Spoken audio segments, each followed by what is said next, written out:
आइए बच्चों, अब हम रस के प्रकार एक एक करके पढ़ेंगे। तो जो हमारा सबसे पहला रस है वो है श्रृंगार रस।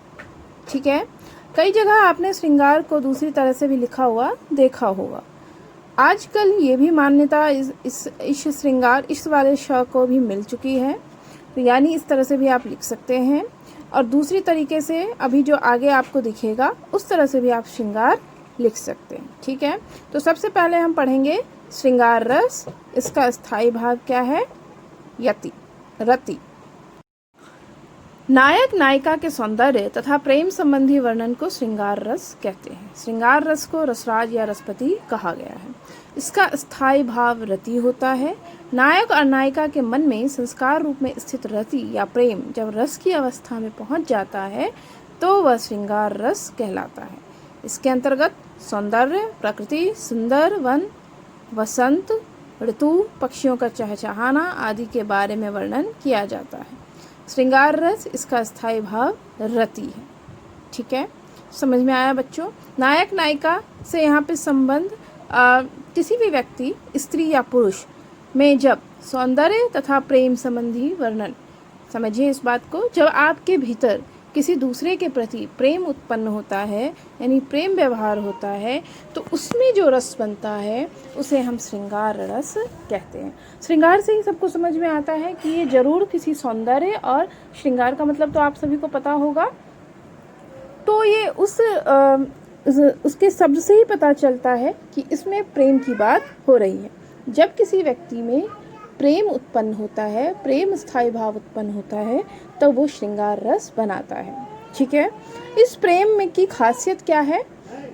इसे जिसे हम रति भी कहते हैं, ये स्त्री का पुरुष से या पुरुष का स्त्री से होता है। आप इसे हीरो हीरोइन वाला भी प्यार कह सकते हैं। इसमें नायक और नायिका इसीलिए कहा गया है। इसके अंतर्गत सौंदर्य, प्रकृति, सुंदर वन, वसंत ऋतु, पक्षियों का चहचहाना, ये सब क्या है, इसके बारे में भी वर्णन किया जाता है। यानी किसी भी तरह से जब आपके अंदर किसी व्यक्ति को देखकर, उसकी बातें सुनकर, उसके बारे में पढ़कर प्रेम उत्पन्न हो जाए तो उसे हम श्रृंगार रस कहेंगे।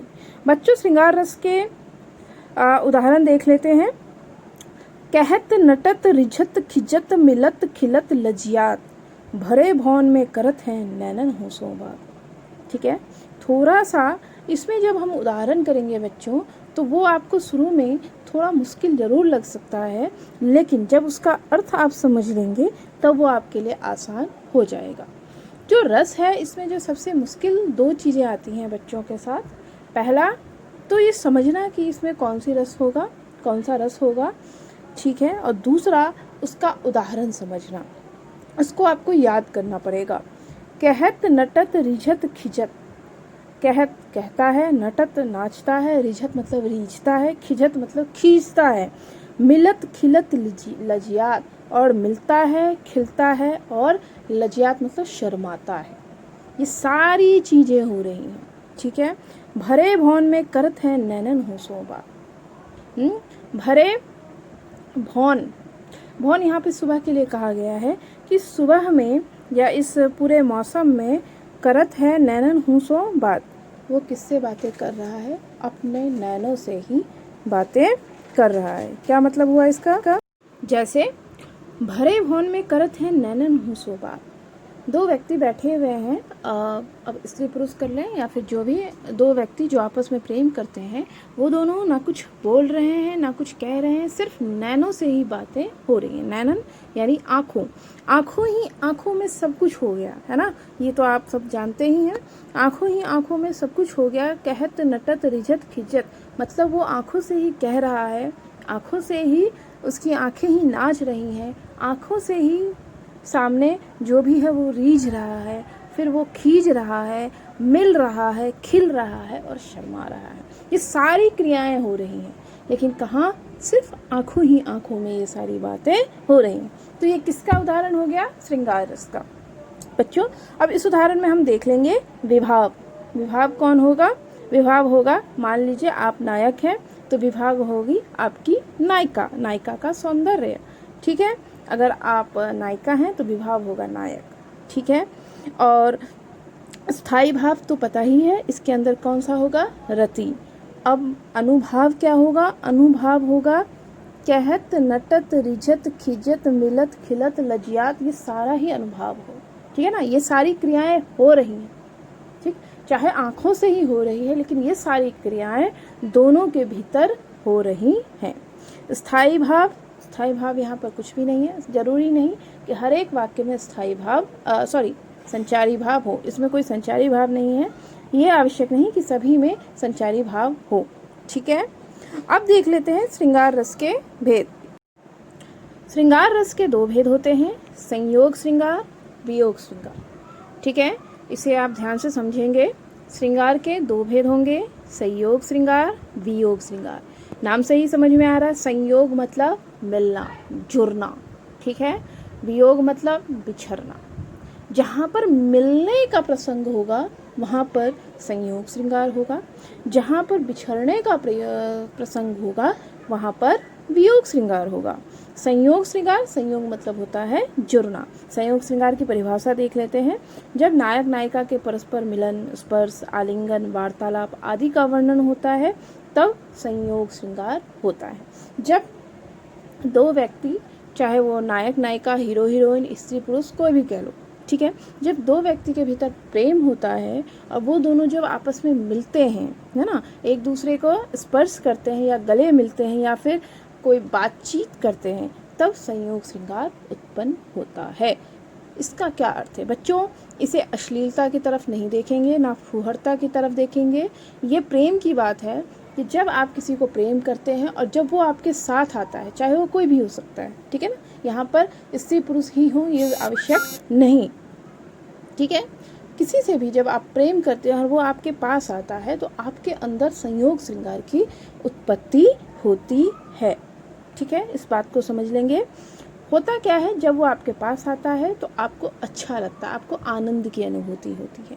तो रस को इसीलिए श्रृंगार रस को रस का रसराज कहा गया है, यानी इसको सबसे महत्वपूर्ण रस माना गया है, क्योंकि जो आनंद है वो सबसे अधिक आपको श्रृंगार रस में ही मिलता है, ठीक है।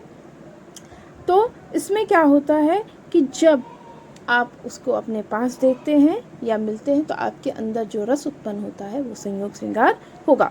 इसका एक उदाहरण देख लेंगे जल्दी से। बतरस लालच लाल की, मुरली धरी लुकाए, सोह करे भोहन हंसे, दैन कहे नहीं जाए। बतरस लालच लाल की, मुरली धरी लुकाए। अब बच्चों, आप सबको कृष्ण और गोपियों का प्रसंग तो पता होगा, है ना।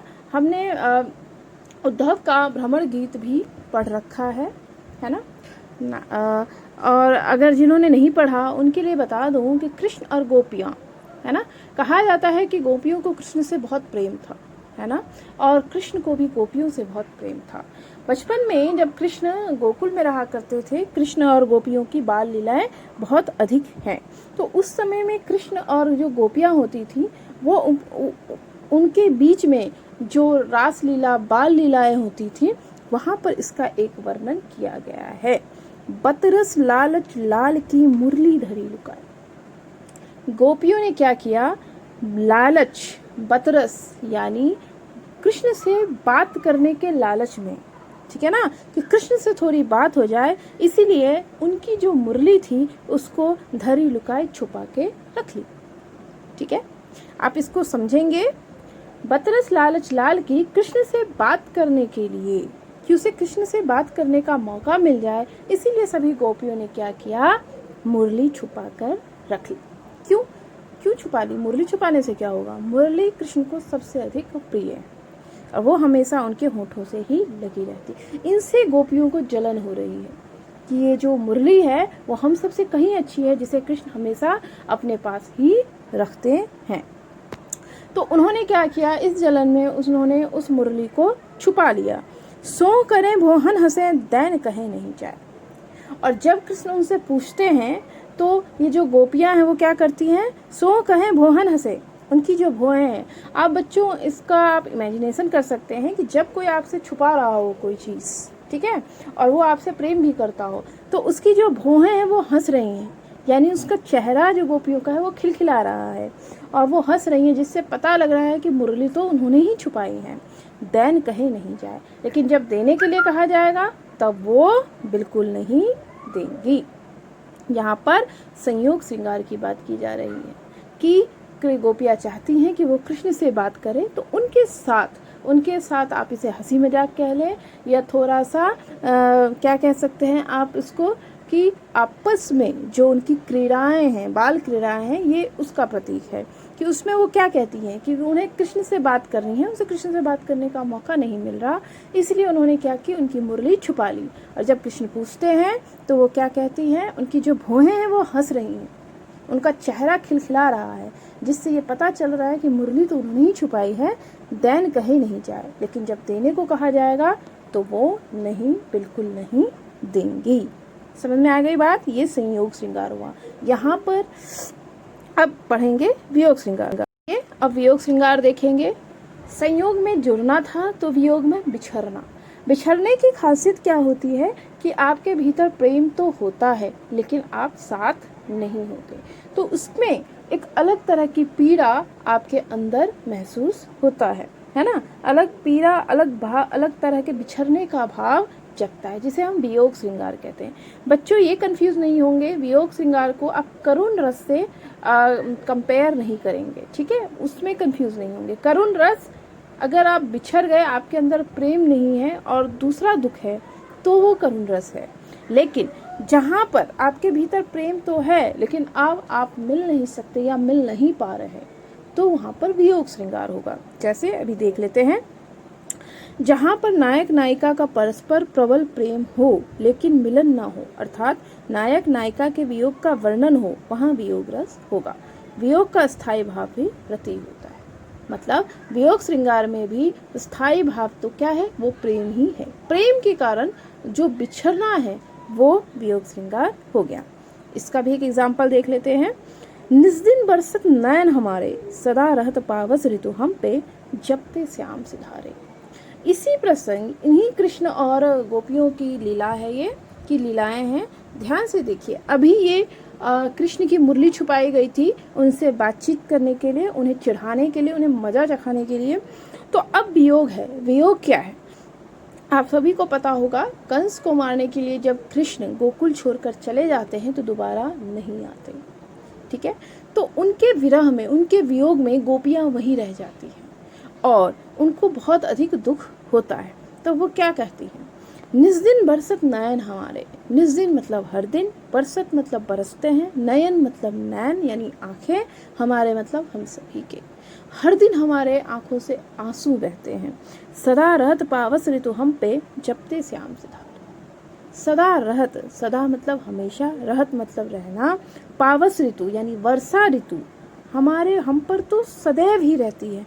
जपते श्याम सिधारे, जब से श्याम यानी कृष्ण यहाँ से गए हैं तब से हमारे ऊपर सदा वर्षा ऋतु हुई चलती रहती है। क्यों? क्योंकि हर दिन हमारे आंखों से आंसू ही बहते रहते हैं। उनके अंदर वियोग की, विरह की इतनी पीड़ा है कि कृष्ण के जाने के बाद हर दिन उनकी आंखों से सिर्फ आंसू ही बहते रहते हैं। बात समझ में आ गई? इसे बिल्कुल भी आप करुण रस से तुलना नहीं करेंगे, करुण रस के साथ कंफ्यूज भी नहीं होंगे। जो सबसे ज़्यादा अधिक प्रॉब्लम इसी में आती है कि बच्चे ये नहीं समझ पाते कि ये वियोग श्रृंगार है या करुण रस है। फ़र्क इन दोनों में क्या है कि इसमें जो गोपियाँ हैं या फिर जो कृष्ण हैं, उनके भीतर का प्रेम अभी भी है। वो प्रेम में वशीभूत होकर, हाँ, प्रेम के कारण वो जो विरह है वो उनके लिए इतना मुश्किल और इतना वियोग श्रृंगार बनता है। ठीक है, इतना समझ गए आप लोग?